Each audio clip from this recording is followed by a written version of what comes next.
자, 이제 핵심. 인물 성경 공부의 가장 핵심은 이겁니다. 하나님께서 하나님의 사람을 만드시고 그 하나님의 사람으로 우리를 빚어가셔서 하나님의 사람, 하나님의 기대하시는 모습으로 우리를 만드시는데요. 하나님은 하나님의 사람을 하나님의 형상으로 만드셨잖아요. 하나님의 형상은 어떤 것이죠? 하나님 형상 어떤, 네. 삼위일체적 형상이죠. 관계적 존재로시죠.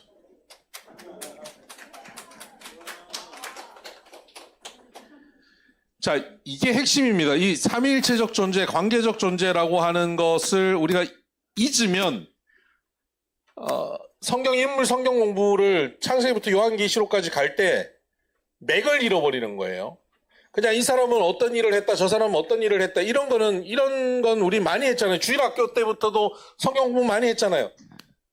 그것 말고 하나님이 우리 사람들을 통해서 이루시고자 하시는 하나님의 나라를 어떤 주제를 가지고 관통시키느냐, 그걸 보셔야 되는데 그게 하나님의 형상입니다. 자연스럽게 이제 들어가 보십시다. 하나님의 형상으로 하나님은 우리를 만드셨죠. 그렇게 해서 하나님께서는 아브라함을 부르셨습니다. 하나님의 형상이 파괴된 이 땅 가운데 하나님의 형상을 회복시키시기 위해서 하나님은 아브라함을 부르셨죠.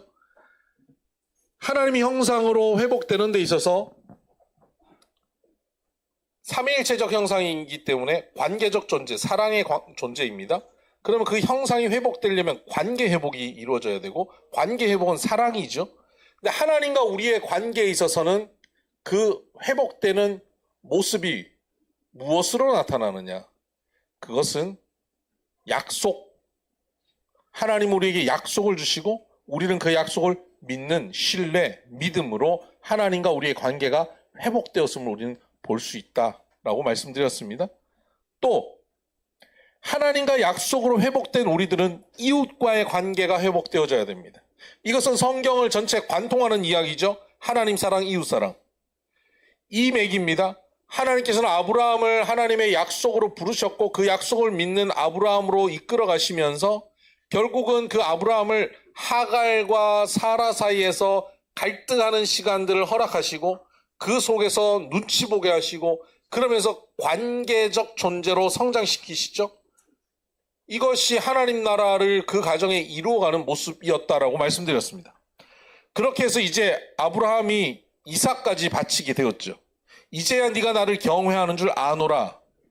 여기서 아브라함의 삶은 거의 이제 절정에 다다랐습니다. 그리고는 바톤은 다음 세대로 넘어갑니다. 그 바톤을 이어받는 것은 누구겠어요? 이삭이죠. 이삭이 이제 그 바톤을 이어받아서 하나님 나라를 그 안에 이루어가는데, 이삭은 출발선이 달라요. 아브라함은 하나님의 부르심을 받아서 그 약속의 땅을 향해서 계속 이동하고 실패하고 또 이동하고 그 과정들을 거쳐서 믿음으로 성장해 가잖아요. 좀 달라요. 수준이 있는 거예요. 아무리 부정하려고 해도 부정할 수 없는 믿음의 근거가 그에게 심겨져 있어요. 아브라함이 처음 하나님을 믿는 그 과정이 힘겨웠던 과정이라면 이삭은 쉽게 시작합니다. 왜 그럴까요? 자기의 존재 자체가 하나님을 부정하고는 존재할 수 없습니다. 100세에 태어난 아들인데요. 자기의 존재가 하나님의 존재를 인정할 수밖에 없는 존재인 것이죠. 자기 부모님이 그렇게 살아오셨고요. 그래서 아브라함을 이어서 이제 이삭이 하나님 나라를 이어갈 때 이삭의 출발선은 아브라함과는 차원이 다르죠. 그래서 여러분 자녀들에게 이 믿음의 대를 이어준다는 것 굉장히 귀한 복입니다. 여기 일대 신앙 하시는 분들은 이런 기도를 하시면 좋습니다. 믿음을 가지고 열정을 가지고 하나님 제가 3대의 복을 받게 하여 주시옵소서. 네? 이 영적인 욕심을 가지고 구하는 거거든요. 제가 그런 분 봤습니다. 제가 3대의 복을 누리게 해달라고 그렇게 기도하는 분을 봤습니다. 뭐 어쨌든 이삭은 이제 그렇게 믿음의 출발선이 남다른 곳에서 출발합니다. 하나님께서 이 이삭의 가정, 아브라함의 가정, 이삭의 가정을 통해서 기대하시는 하나님 나라가 있지 않겠습니까? 오늘 우리가 기억해야 하는 것, 우리가 하나님 나라를 이루어가는데 또 기억해야 하는 중요한 단어가 있습니다. 핵심은 하나님 형상이었고 또 하나 핵심은 세월을 아끼라입니다. 하나님의 나라가 우리 가운데 이루어지는 데 있어서 하나님은 우리에게 기대하시고 하나님 나라를 이루시려고 합니다. 그런데 그 이루시는 하나님의 나라의 이루어짐은 몇 년도, 몇 월, 며칠 이렇게 결정되어 있지 않다는 것입니다. 하나님의 나라는 우리에게 주어집니다. 그런데 우리가 믿음으로 그 하나님 나라에 반응하면 그것은 속히 임할 수도 있고 느려질 수도 있습니다. 빨라질 수도 있고 느려질 수 있어요. 그건 우리가 어떻게 하느냐에 따라 달라집니다.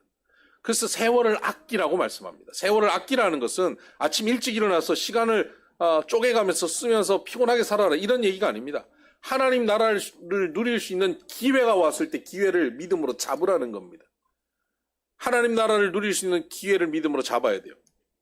이삭, 그에게 하나님 나라를 누릴 수 있는 기회를 하나님이 주십니다. 하나님은 아브라함의 아들 이삭에게 가정을 이루게 하시죠. 아브라함이 믿음으로 자기 며느리 리브가를 찾아옵니다. 자기 종 엘리에셀을 자기 고향으로 보내서 이 리브가를 자기 친족 중에 리브가를 데려오게 합니다. 그 모든 과정이 하나님께 온전히 믿고 맡김으로 그 만남이 이루어집니다. 100세 얻은 아들 결혼 문제인데 아무나 만나게 할 수 있겠습니까? 그런데 믿음으로 종을 보내서 종이 알아서 데려오라고 합니다. 자기가 검증도 하지 않습니다. 여러분, 종이 어디서 만납니까? 이 리브가를 우물가에서 만납니다. 내 아내가 될 정말 귀한 사람을 만나야 되는데 그냥 길거리에서 만난 거예요. 길거리에서 보다가 하나님, 저 골목에서 처음 튀어나오는 여자가 하나님 주신 여자인 줄 알고 데려가겠습니다. 그건 거예요. 우물가에 와서 내가 물 달라는데 물 주고 낙타에 물 길러주면 하나님이 준비하신 여인인 줄 알고 데려가겠습니다. 이런 황당한 기도를 했는데 말을 마치기 전에 그 여인이 나타났고 얘기를 했을 때 그 일이 이루어집니다. 평탄하게 그 일이 이루어졌다라고 말씀합니다. 그것은 아브라함의 믿음대로 그렇게 이루어졌는데 이제 이삭은 40세에 자기 어머니 사라가 돌아가시고 난 다음 슬픔에 잠겨 있다가 리브가를 만나서 그가 위로를 받았다 그랬습니다. 그리고 이삭은 성품이 온유하죠. 그래서 믿음의 가정에서 분위기 좋게 자라면요 성품이 온유해요. 제 성품을 보면 알지 않겠습니까? 네, 그 웃음의 의미가 뭔지는 모르겠습니다. 네. 그런데 성품이 온유한데 그래서 많은 분들이 이삭을 굉장히 성경 안에서 참 좋은 인물로 이제 우리가 생각을 많이 합니다. 이삭은 큰 문제도 없고 특히 여성들이 이삭을 아주 좋아하더라고요. 왜요? 이삭은 한 여자밖에 없었다. 아브라함은 안 그랬고 야곱도 안 그러는데 이삭은 한 여자밖에 없었다. 그래서 이삭, 내 남편이 이삭 같았으면 좋겠다. 이렇게 얘기합니다. 근데 여러분, 이삭을 가만히 보면요. 꼭 그런 것만은 아니에요. 이삭도 문제가 많았습니다. 하나님은 이삭의 가정을 하나님 나라를 이루어 가기를 원하셨는데 이삭의 가정이 어떤 모습을 가지게 된 가정인지 한번 제가 설명해 볼 테니까 이게 하나님의 나라인지 한번 보실래요? 이삭의 가정은요, 아들 둘이 있었습니다. 와, 일단 아들만 둘이 있어서 좀 문제가 있죠. 아들 둘인데 아들 둘이 엄청 싸웁니다. 심지어 둘째는 형을 맨날 형한테 사기를 쳐요. 당하던 형은 결국 동생을 죽이려고 합니다. 그것이 문제가 되어서 동생이 가출을 합니다. 잠깐 가출한 게 아니라 20년을 가출을 합니다. 20년을 가출한 상태에서 어머니는 죽어요. 가출한 이후 어머니를 만나지 못하고 끝납니다. 그런데 그 가출하는 그 배경 속에는 아버지와 어머니의 편애가 있어요. 아버지는 첫째를, 어머니는 둘째를 더 좋아했습니다. 그리고는 어머니는 둘째에게 더 많은 장자의 복을 주기 위해서 자기 아버지를 속입니다. 자기 남편을 속입니다. 그래서 그것이 발단이 되어서 결국 첫째가 둘째를 죽이려고 하고 그 문제로 이 집안이 풍지박산이 났습니다. 여러분 어떻습니까? 하나님 나라가 이루어지는 집입니까? 천국 같은 가정입니까? 아니에요. 완전 가정이 다 깨졌습니다. 너무 불행한 가정의 모습이죠. 왜 그럴까요? 왜 이삭의 집은 이런 불행한 가정이 되었을까요? 하나님께서는 이삭에게 약속하시고 하나님께서 말씀하신 게 있어요. 사실은 이삭에게 직접 말씀하신 게 아닙니다. 이 리브가가 임신했을 때 태중에서 두 아이가 막 싸우는 거예요. 그래서 너무 괴롭다. 하나님께 기도했다. 하나님께서 말씀해 주시는 거예요. 네 태중에 두 민족이 있구나. 자, 우리 이 말씀 한번 찾아보시죠. 창세기 25장 23절 여호와께서 그에게 이르시되 두 국민이 내 태중에 있구나. 두 민족이 내 복 중에서부터 나누이리라. 이 족속이 저 족속보다 강하겠고 큰 자가 어린 자를 섬기리라. 두 민족, 두 족속이 있다라고 하는 것입니다. 한 족속이 다른 족속보다 강하다는 거죠. 큰 자가 어린 자를 섬긴다. 누가 더 강할까요? 에서가 더 강하죠? 야곱이 약하죠? 큰 자가 어린 자를 섬긴다. 누가 어립니까? 야곱이 어립니다. 큰 자는 에서입니다. 자, 이것을 리브가가 임신 중에 하나님께 말씀을 받았습니다. 그리고 남편에게 얘기하겠죠. 여보, 어제 자는데 하나님께서 내가 기도하다가 비몽사몽간에 잠든 것 같은데 하나님 내게 말씀하셨어. 뭐라고 말씀하시냐면 이렇게 말씀하셨어. 큰 자가 어린 자를 섬긴다. 아무래도 쌍둥이인 것 같은데 나오면 동생을 형이 섬기게 해야 되겠어. 장자의 복을 동생이 가지는 게 하나님 원하시는 것 같아. 이삭이요, 아멘 하고 받지 않았습니다. 에이, 말도 안 되는 소리 하지 마. 그런 법이 없어. 어디서? 세상 천지에. 그런 법은 없어. 여러분, 세상 천지에 그런 법이 없다라고 하는 것은 그 당시의 문화이고요. 그 당시의 가치관입니다. 이삭이 자라온 삶의 인생관, 자기의 세계관이에요. 우리도 모두 다 그런 인생관을 갖고 있고 가치관을 갖고 있고 세계관을 갖고 살아갑니다. 우리가 교회를 다니고 살아가지만 우리는 한국인으로서의 한국 사람의 세계관을 가진 교인이에요.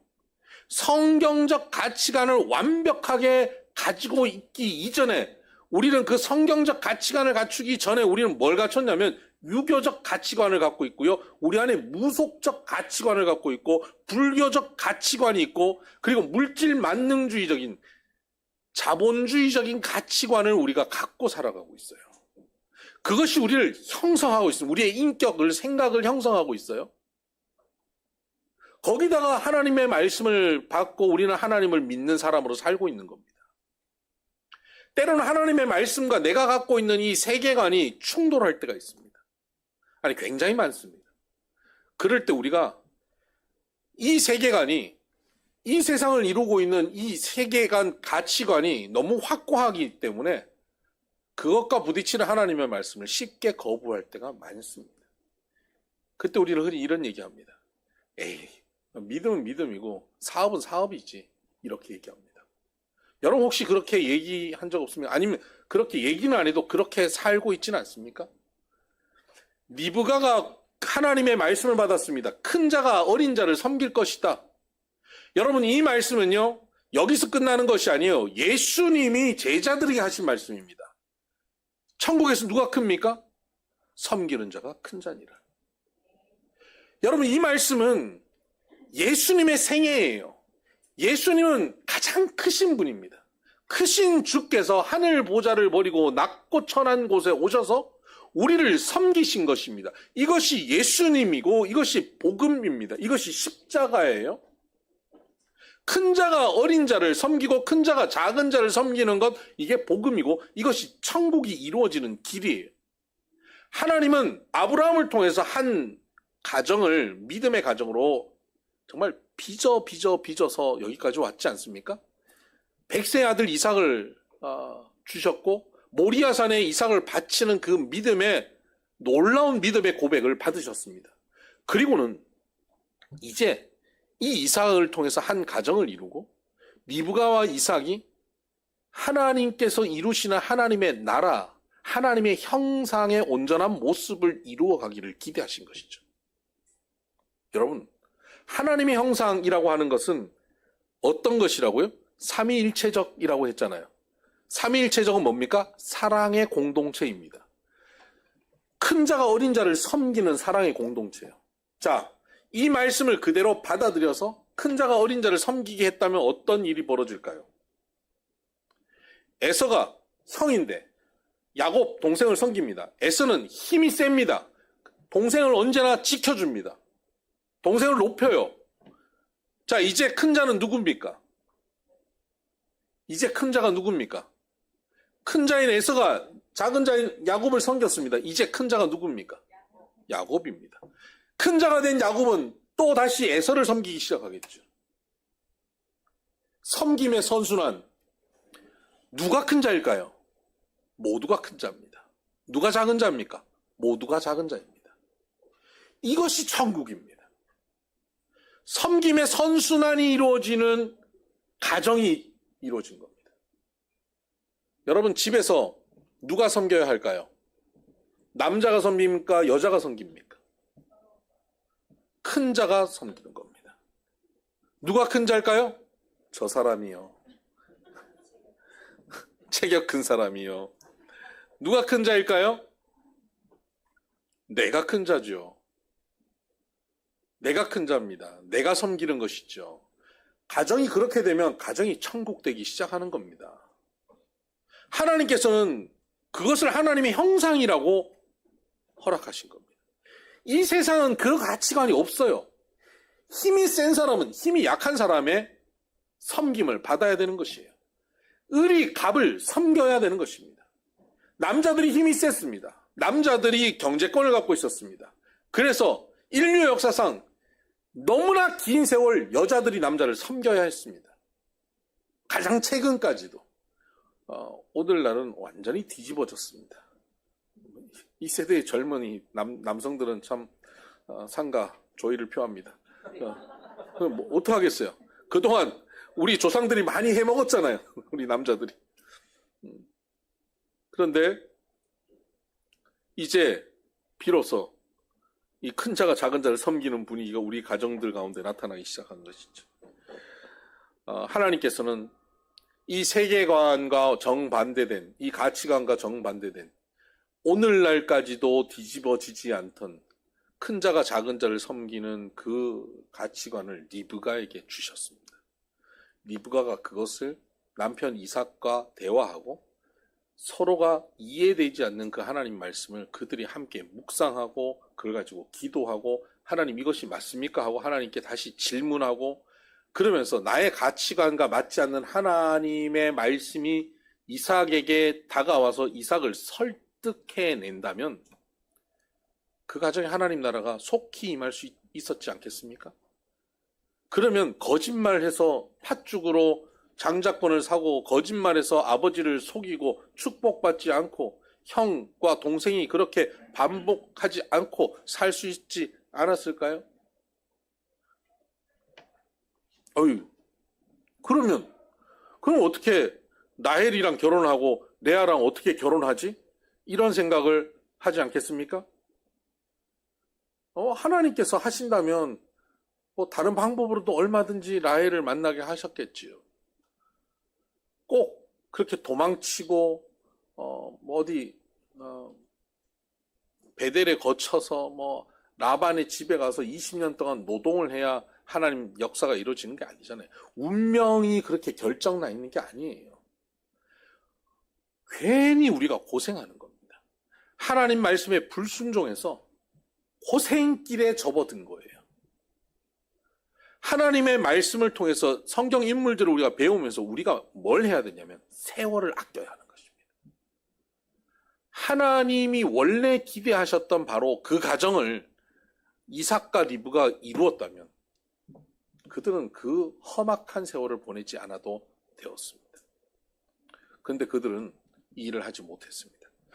여러분, 이 가정의 가장 큰 어려움이 뭐였습니까? 결국 이삭과 리브가가 부부간에 대화가 끊어졌다는 겁니다. 영적 대화가 끊어졌습니다. 영적인 소통이 안 됐습니다.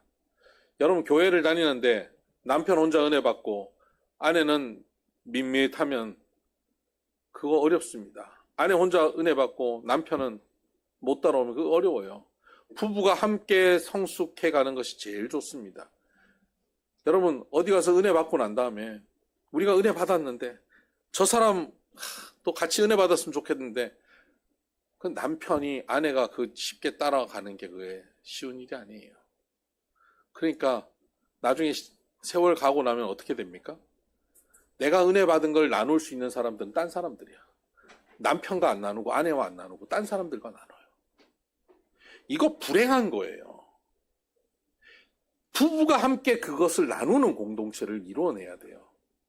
지금 그게 안 되세요? 그걸 기도하셔야 돼요. 그리고 그것이 내 사명인지 아세요? 에이, 우리 집은 안 돼. 부부는 원래 그런 거 하는 거 아니잖아요. 그게 세계관이죠. 부부가 길거리에 손잡고 다니면 됩니까? 안 됩니까?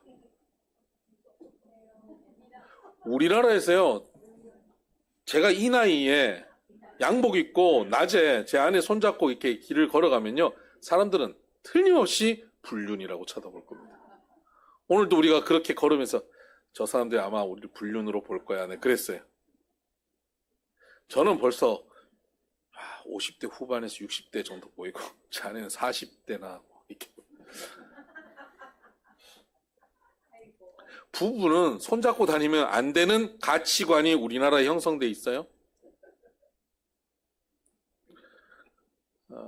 그런 가치관에 편승하지 마세요. 남편에게, 아내에게 말씀을 같이 나누고 은혜를 나누세요. 지난주에 박경주 권사님 지난주에 좀 말씀드렸는데 오늘 안 오셨네? 마음 상하셨나? 네. 제가 그랬잖아요. 아프리카 가지 말고 딸한테 가라고. 여러분, 아프리카 가지 말고요. 어디 선교 다른 데 가지 말고 남편한테 가고 아내한테 가야 돼요. 거기 선교 여행 가는 거 그거 되게 거룩하고 성스럽고 주의 일하고 교회에서 봉사하는 거 되게 귀하고 그거 하면 사람들이 박수 쳐줘요. 와, 거룩한 일 한다고. 근데 집에 가서 말 안 통하는 남편한테, 말 안 통하는 아내한테 가갖고 성경 설명하고 내가 받은 은혜를 나누고, 쓸데없는 소리 하지 마. 그러는 사람한테 그걸 계속 설득해내는 그건 진짜 어려워요. 그러려면 얼마나 비위를 맞춰줘야 되는지 몰라요. 그게 선교예요. 그게 복음적 삶이에요. 왜 그 귀한 그 일은 내팽개쳐놓고 쉽게 비행기만 타면 나는 선교하고 있다라고 착각하는 그 일을 하냐고요. 물론 그것도 해야죠. 해야 되지만 집에서 잘하고 그거 하라고요. 세월을 아끼십시다. 그런 데만 시간 쓰고 신경 쓰고 살다 보면 우리는 세월을 아끼지 못해요. 세월 다 보냅니다.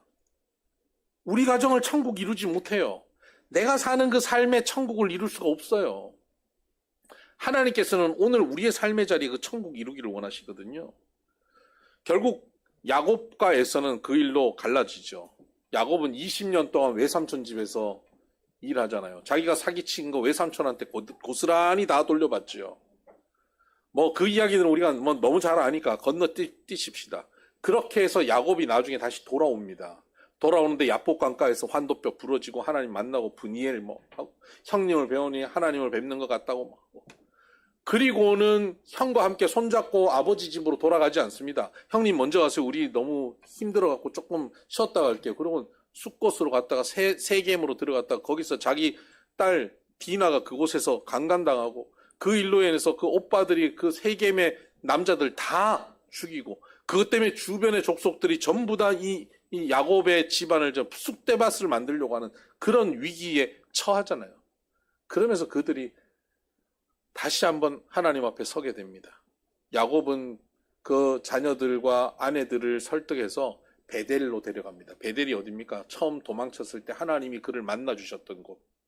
그곳으로 데려갑니다. 자기 간증을 하는 거예요. 여러분, 그동안 야곱이 자기 간증을 얼마나 못했으면요. 거기 가서 자기들이 갖고 있던 우상, 은장색 이런 거 전부 다 묻었다 그랬어요. 집안에 우상이 얼마나 많았는지. 심지어 없던 우상도 자기 아버지한테 친정 아빠 우상 드라빔도 훔쳐가지고 나왔잖아요. 우상의 집안이 부적 붙여놓은 그런 집이라고요. 야곱집이. 야곱집이 집에 가면 십자가 걸려있고 이런 집 아니었어요. 성구 있고 이런 집 아니었어요. 부적 붙여놓은 집이에요. 그런데 그 고난에 모든 집안이 풍지박산나는 그 과정을 통해서 야곱이 비로소 아내들과 자녀들에게 자기 신앙을 간증하게 됩니다. 그리고 그들을 하나님 앞에 데려옵니다. 비로소 교회 나와 같이 예배드리게 됐다는 겁니다.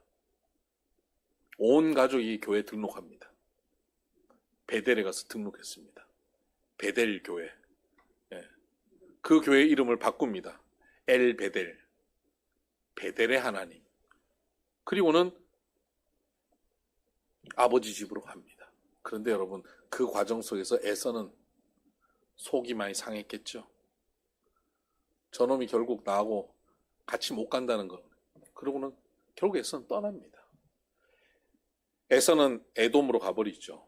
그래서 에돔 족속이 되고 결국 에돔 족속과 이 이스라엘 족속은 계속 다툼 가운데 놓이게 됩니다. 같이 함께 갈 수 있는 민족이었는데 두 민족이지만 함께 어깨를 걸고 함께 갈 수 있는 민족입니다. 하나님께서는 이스라엘만 데려가시기 원하지 않았어요. 나중에 출애굽기 보면 하나님은 이스라엘을 제사장 나라로 부르시잖아요. 이스라엘만 통해서 영광 받으시는 게 아니라 이스라엘 통해서 주변 나라가 하나님께 영광 돌리게 만들려고 하셨던 거예요. 그런데 결국 야곱의 불순종으로 나눠진 겁니다. 이게 어디서부터 내려오죠? 이삭과 리브가의 불순종. 말씀에 대한 순종하지 못하는 것. 또 리브가는 그 말씀을 이루어야 되는데 그 이름이 섬김을 통해서 설득을 통해서 소통을 통해야 이루어져야 하는 말씀임에도 불구하고 하나님 말씀이야. 이건 그냥 이렇게 해야 돼. 거짓으로라도 하나님의 뜻을 이루려고 하잖아요. 여러분, 우리가 하나님의 뜻을 이루려고요. 내 능력으로, 내 힘으로, 내 계획으로 심지어 거짓을 동원해서 사람 인간적인 방법을 통해서 하나님의 뜻을 이루려고 하면 안 됩니다. 그걸로 더 심각한 문제가 벌어집니다. 그 사역자들이, 목회자들이나 사역자들이 이런 우를 범할 때가 있습니다. 인위적으로 우리가 하나님의 뜻을 이루려고 해요. 내 계획한 대로, 내 틀 안에서 억지로 만들려고 하는 거예요. 그래서 안 돼요. 결국 그것이 대물림 되죠. 야곱과 에서에게 대물림 되고 그 가정은 또 어려움에 빠집니다. 물론 그런 긴 여정 속에서도 하나님은 한결같이 그 가정에 주시는 약속을 이어가게 하십니다. 약속은 이어가요. 하나님은 믿기는 믿어요. 그런데 하나님 나라는 누리지 못해요. 여러분 이런 사람들 주변에 많죠. 교회는 다녀요. 교회는 다니는데 하나님 나라는 못 누려요. 교회는 열심히 다니면 행복하게 살 것 같은데 행복하지 못한 교인들이 참 많아요. 지금 이삭의 집, 야곱의 집이 그래요. 야곱은 어떻습니까? 20년 동안 라반의 집에서 고생하면서 원치 않았던 레아랑 결혼하고 라헬과 결혼하고 또 출산 장려 운동을 너무 펼쳐가지고 비라, 실바, 첩들을 들여서 애들을 낳기 시작했는데 남자만 12명, 아들만 12명, 딸들은 다 세지도 않아요. 그렇게 많은 아이들을 낳았습니다. 이 집안이 건강한 집안이 되겠습니까? 자기들끼리 싸우고 르벤이 자기 계모이 지금 아버지의 첩을 강간하고 집안에 이런 일이 벌어져요. 아니 뭐 이 집이 건강한 집이에요? 이 집이 행복한 집이라고 할 수 있어요? 천국이라 할 수 있습니까? 심지어 아버지는 라헬이 낳은 아들 요셉과 베냐민만 끼고 돕니다. 명품은 요셉한테만 입혀요. 딴 애들은 그냥 대충 아무거나 입히는데 그거 있잖아요. 요새 그 빈티지 샵 가고 애들 다 사주는데 요셉은 신세계백화점 명품관에 가고 쫙 입혀. 요셉 딱 입고 형들도 옷 괜찮네. 그런 옷도 나도 한번 입어봤으면 좋겠는데 뭐 이러면서 그런 옷은 느낌이 어때? 뭐 얼마나 기분 나쁘겠어요. 요셉이. 그리고 요셉이 또 이 사랑을 많이 받고 자랐고 뭐 이렇게 믿음 안에서 자라고 이런 애들이 갖고 있는 문제점이 뭔지 아세요? 예? 재수 없어요. 사랑 많이 받고 믿음의 가정에서 이렇게 이쁨 받고 자란 애들이 재수 없어요. 남들 눈치를 잘 못 봐요. 제가 그런 캐릭터예요. 정말 그랬어요. 정말 재수 없었어요. 요셉이 그랬어요. 자기가 은혜 받은 거 막 다 얘기하는데요. 그 은혜 받은 이야기가 딴 사람한테 상처가 된다는 걸 몰랐어요. 여러분 교회 보면 이런 사람들이 있습니다. 자기가 응답받아요. 은혜 받았어요. 그 응답받은 걸 막 얘기하는데 딴 사람에게는 그게 상처가 된다는 걸 몰라요. 아 하나님이 이렇게 해주셨어. 와 내가 기도하니까 하나님 이렇게 했어. 하나님 날 사랑하시나 봐. 저 사람은 그게 지금 필요한데 안 해주셨는데 그럼 저 사람은 사랑하지 않는다는 뜻이잖아요. 그런 걸 막 표현하고 사는 거예요. 제가 미국에서 만났던 한 그 권사님, 장로님 가정인데 그 모기지 그 문제 생겼을 때 2009년도에 난리도 아니었잖아요. 그 집에 막 테니스 코트 있는 집이었거든요. 그랬더니 그 집이 그 과정 속에서 테니스 코트 있는 그곳을 자기들 셀 모임, 그 셀 안에 셀들 가지를 쳐갖고 한 150명쯤 되는데 그 셀 모임을 거기서 할 수 있도록 그 뭐 이렇게 원형 극장 같은 걸 만든다고 한 1, 2년 다른 집에 이사를 간대요. 골프장 보이는 뷰 좋은 집에 잠깐 이사를 갔는데 그때 모기지론이 터져가지고 정부에서 뭐 모기지 그 어려운 사람들 뭘 다 깎아주고 뭐 이래가지고 그 혜택을 봐서 자기가 그 잠깐 새로 들어간 그곳에 집을 살 수 있게 됐다네요. 제가 그 집 가서 밥 얻어 먹으면서 그 얘기를 듣는데 얼마나 속상하던지. 미국 정부에서는 가난한 사람을 위해서 만들어 놓은 그 혜택을 이 부자가 이렇게 저렇게 방법을 동원해가지고 그걸 빼먹고 자기가 집 두 개가 됐다고 하나님 축복했대요. 그걸 간증하고 다녀요. 제가 밥 얻어 먹는 처지에서 제가 뭐라 그럴 수는 없고 제가 설교하면서 일단 뭐라 그러고 다니잖아요, 이제. 그게 뭡니까? 그게 얼마나 재수 없는 크리스찬이에요. 어디 가서 다 그 간증할 거 아니에요, 그 사람은. 철없는 거예요. 요셉은 17살이라서 그렇다 쳐요. 이 사람 60이 넘은 사람이. 아휴, 참, 속상해. 그래, 하여튼, 너무 또, 거기 감정이입돼가지고. 그 요셉이 그렇게 돼가지고 결국 형들이 요셉 팔잖아요. 애굽에 팔려갔습니다. 보디발의 집에 가서 고생합니다. 근데 성경에는 뭐라고 기록되어 있냐면 요셉을 하나님께서 형통하게 하셨다. 형통한 복을 주셨대요. 근데 무슨 종으로 팔려가서 형통한 게 뭘까요?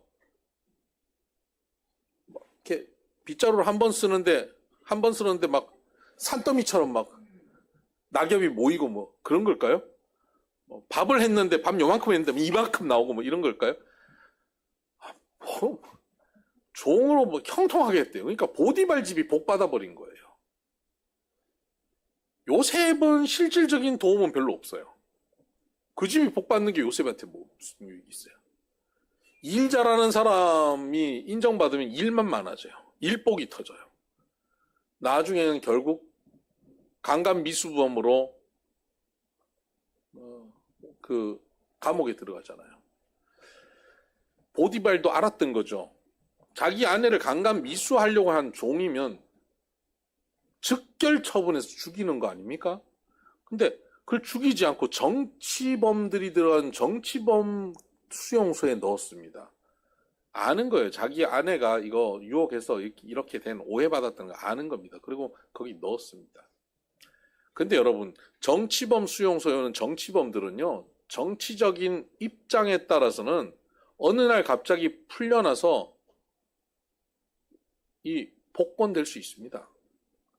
그런데 그 정치범 수용소에 있는 강간미수범을 누가 사면 복권시킵니까? 이 요셉은 그 감옥에서 나올 가능성은 전혀 없는 겁니다. 근데 요셉이 거기서 정치범, 술과는 떡과는을 이렇게 보면서 오늘 왜 이렇게 얼굴에 근심의 빛이 있습니까? 저한테 좀 얘기를 해봐서 제가 좀 도와드릴게요. 오지랖도 넓어요. 그러고 다닙니다. 그 믿음으로 사는 사람이 자기 형편과 처지에서 하나님과 함께 거하다 보니까요, 너무 평안한 거예요. 너무 평안하니까 자기 걱정 안 하고 남 걱정해주고 살아요. 그러면 요셉이 성숙해 가고 있습니다. 그렇게 이제는 자기 자랑하고 자기 중심으로 살던 요셉이 이제는 다른 사람을 돌아보기 시작합니다. 그렇게 하나님은 그 과정을 통해서 요셉을 성장시킵니다. 여러분, 하나님께서는요, 우리에게도 이렇게 일을 하십니다. 우리를 성장시키기 위해서 말할 수 없는 고난에 던져놓습니다. 근데 그 고난의 시간을 우리 홀로 있게 하지 않고 하나님이 함께 하셔서 그 고난의 자리인데 형통하게 하세요. 참 희한하죠? 고난의 자리인데 형통하게 하세요. 제가 그 경험해 봤는데 하나님께서 저의 인생에 우리 가정의 어려움의 시간들을 주셨을 때 그 시간을 제가 돌아보면 그 시간이 참 행복했던 시간이에요.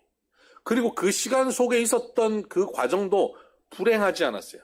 그때 참 행복하게 지냈어요. 형통했어요. 근데 큰 그림으로 보면 너무 고통스러운 시간이죠. 종으로 팔려가고 감옥에 있는 건 너무 고통스러운데 작게 들어가 보면 그 안에서 행복하게 지냈어요. 하나님이 그렇게 요셉을 빚어가시고 우리도 그렇게 빚어가신다는 사실 여러분 기억하시길 바랍니다. 그렇게 빚으시는 한편 여러분 기억해야 될 것은 또 다른 인물입니다.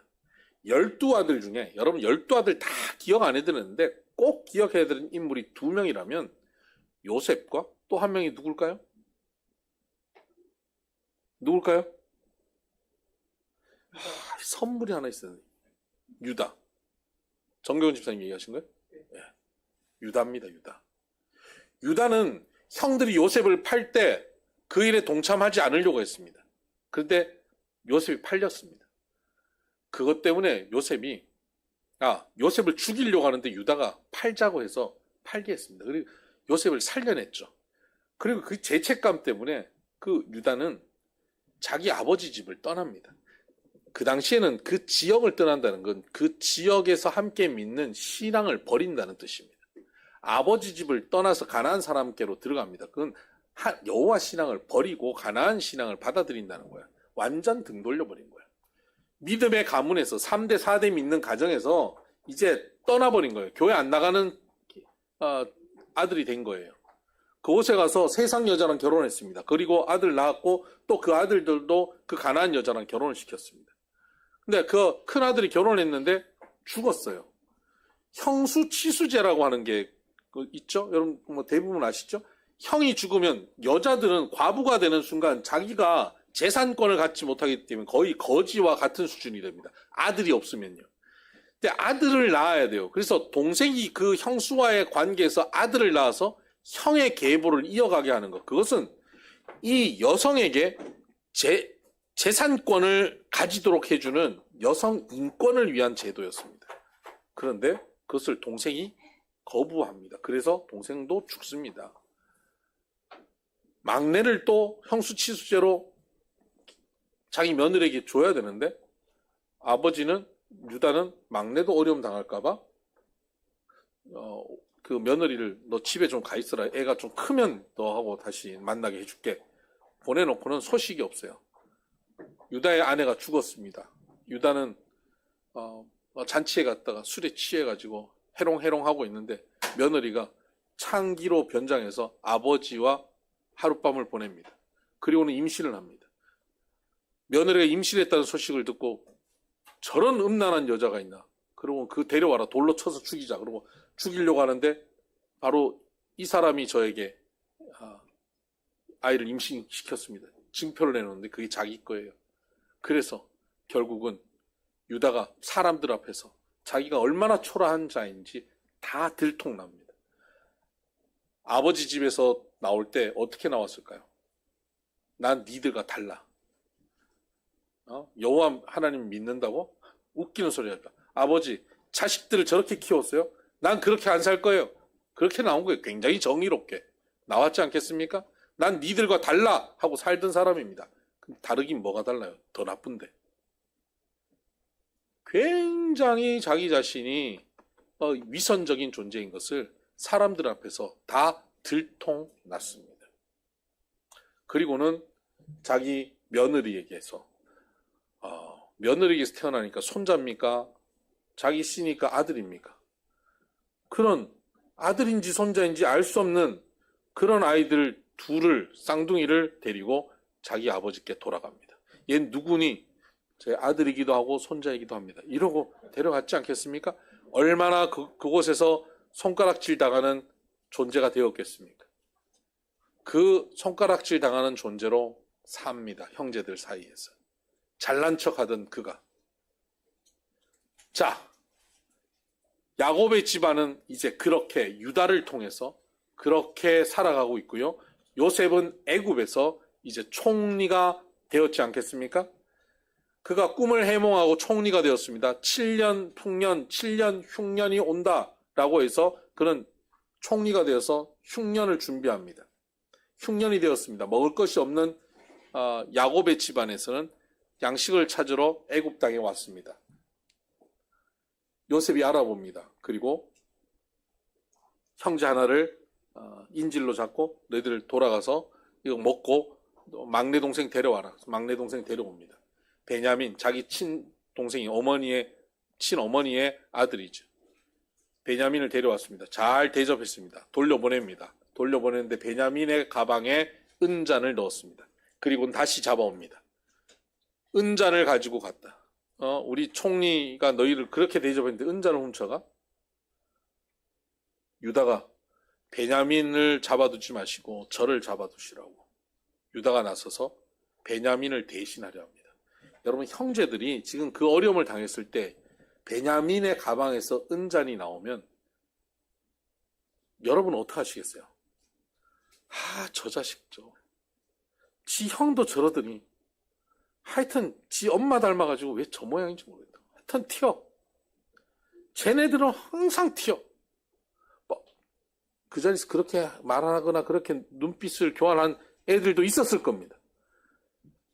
근데 유다는 그곳에서 그렇게 욕해도 당연한 상황 속에서 유다가 욕하지 않습니다. 판단하지 않습니다.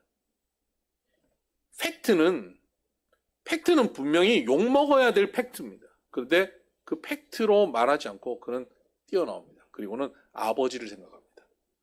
우리 아버지가 이 아들을 데려오지 않으면 죽습니다. 저를 잡아두시고 이 아들은 보내주십시오. 여러분, 이것은